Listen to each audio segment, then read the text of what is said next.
Now, when did you become so passionate about gender equality and gender issues?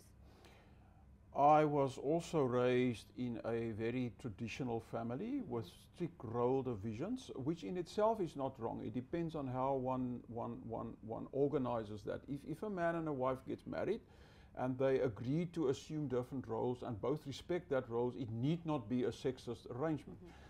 But mine came through reading. When I read the first books on feminist literature, understanding how patriarchy works, I started philosophy and theology, and that gave me insight. And from that day, I understood that the isms we need to fight in this country is classism, which is very low on our agenda. How do we view and treat poor people without a voice and without power?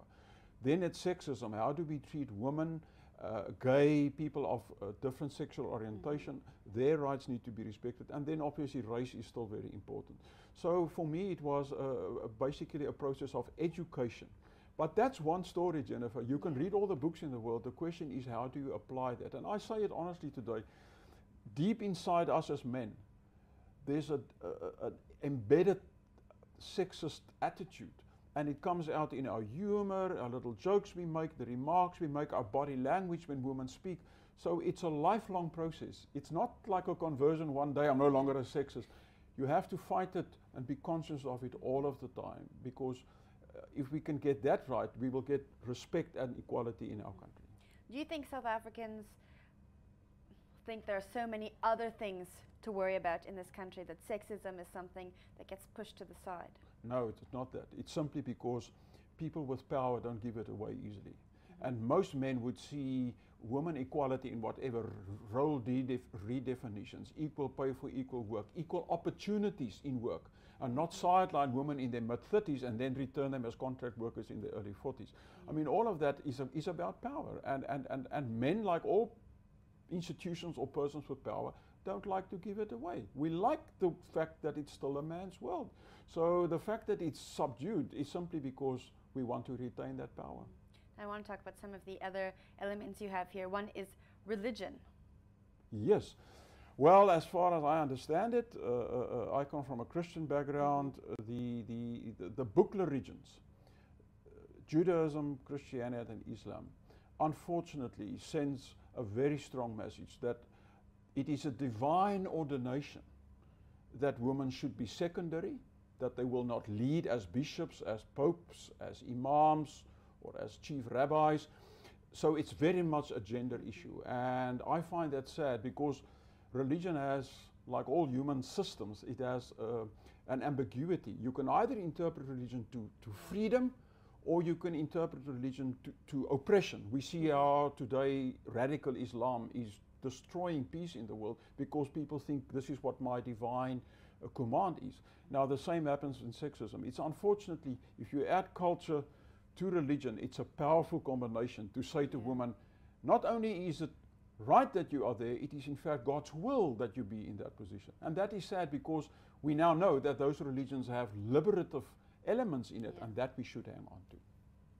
The next one is sport. Yeah. I thought this was quite interesting. How does sport work against women's rights? Sport is vicious sexist. It is, if you look at sport, men's events are attracting far more sponsorship. The prize money is different for the same kind of outcome. The scale is just different. Men's events are on such a big scale. Absolutely, and it is. If you look at Wimbledon, it's such a nice example of sexism. It's always, you walk, the whole tournament runs, the doubles are not that important, the women's single are not that important, it's the men's single that is always on that last Sunday. It's the pinnacle. It's all part of this construction in our minds that the real drama, the real power, the real speed in sport belongs to men. And it reinforces, now you must understand, business people generally and advertising people and sponsors are, they don't see their duty to change societal perceptions about women. What they do is to simply latch onto those ideas and make money. So they become accomplices in sexist behavior without perhaps even knowing it. It's so sad. Yeah. What's it like for you as a man to be so passionate about gender issues in this country? Do you find people receive you differently when you speak about it? let me first say it's ironic. I do fully understand that some women might reject the idea that men should speak up on issues of gender because they would say it's again a form of disempowerment. And I agree, it may be that way. The same as a white person who speaks against racism. Some black people might say, well, you don't know what it is to be oppressed, don't try and speak for me. I don't try and speak for women, but I do believe that with the knowledge that I have and my interpretation of society, it would be ethically wrong of me to keep quiet, but more importantly, to promote actions on the ground. Where I run a business school, it's important that in my business school that black people feel welcome, that they get promoted, that women are cared for and get promoted and get equal opportunities, that people from foreign countries find it's a welcoming space. So it's not only about speaking up, it's more about the doing, Jennifer. You know, talk is cheap. It's to change your behavior. And I must tell you, as a man, I still find that very tough. Now, the last two elements you outline are politics and business. Yes. Talk us through how these two elements are working against change. Yeah. In politics, I think we're trying to work on a quota system and say, you know, if half of the parliamentarians are women, we've now empowered women. That is also absolutely fake, because if you really look at how power works in politics, it normally ends up with men in the leadership positions. And then you create a women's league to make sure that women will lead on their own, but that women's league will not actually affect the real leadership on this, to send the overt message that we empower women, but the actual thing on the ground is that we disempower them. We make sure that they serve us to keep the power.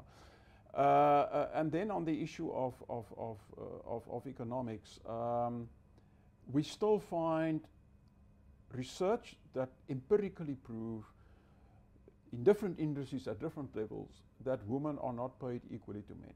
Right. For me, that's a serious issue, but what is more serious to me is that the opportunities are not equal. We expect women in their early 30s or to play an active role in that. We then use that against them when they return or try to work half day, and that's why you look in most companies, who is on contract, who earns less, and who does not enter the boardroom. It must be the woman, because we put on them an undue burden. And I find that is an unjust system. We need to think far more enlightening of creating HR practices that allow different career paths. And you know what will happen? It would be lovely if men can start to play a bigger role, so that even men assume very important parental and other types of roles. We need that to create a system of equality. Now, we've seen women's business clubs pop up where, where women are getting together to empower each other. Do you think this is doing a disservice to gender equality, or do you think it's something that should continue? No, I think one should be careful here. If you are still working towards a society of gender equality, there might be a time that you still would require special interest groups. There's a Black Business Forum. I say, well, why do we need a Black Business Forum in a non-racial country? Well, they would say, Piet, there are certain aspects of business that we as black people feel it's important for us to lobby. There's the Afrikaanse Handelsinstituut. So I say, why do you Afrikaans people, do you have special business interests? They say, well, I don't think we should speak against that as such, but they must always be understood as temporary structures towards actual unity, where we will no longer be required, where black people will say we are liberated economically, where women say we are treated equally. If we tender for something, they don't ask for our gender or whether we might fall pregnant and therefore will not be employed, and that nonsense. But until that time, these interest groups might have some value as long as they are not seen as permanent. All right. Now, we've spoken about the bigger picture, what needs to change, and the work that needs to be done to make those changes. What's the first step we must take towards that bigger picture? A commitment to the Constitution that has this dream of a non-racial and non-sexist South Africa. That should then be embedded in our education systems, in our family lives, in politics, and most of all enacted through leadership, so that you create a culture and an atmosphere where sexist attitudes and sexist actions are quickly frowned upon and people will correct their behaviors. At the moment, people get away with it. In fact, they are even rewarded for it. Piet, thank you so much for coming in. Thanks, Jennifer. Pleasure to talk to you.